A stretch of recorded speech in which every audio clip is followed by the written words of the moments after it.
Well, I think there are a lot of lesbian coaches out there who are doing an amazing job. They are looked up to, they're successful, they're valued by their community and by their colleagues, but they can't say who they are.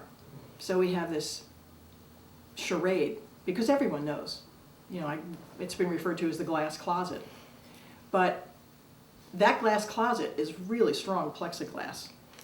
It's hard to break through it, because unfortunately, there are still very serious career consequences for lesbian coaches who come out.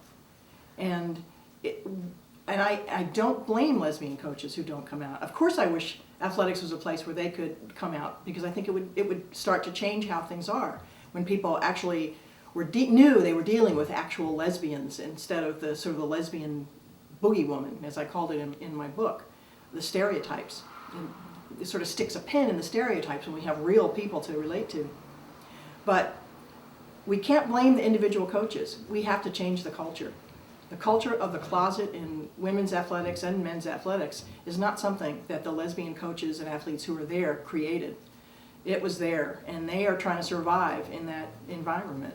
And the only way that most of them can figure out to survive is to be very closeted and strictly separate their personal lives and their professional lives in ways that are destructive, not only for themselves, but that's what they're role modeling for their young athletes who are going to come along behind them and go into coaching positions. It makes me sad to think that young athletes now who are playing for closeted lesbian coaches, what they're learning is, if I want to be a coach, I have to be closeted too.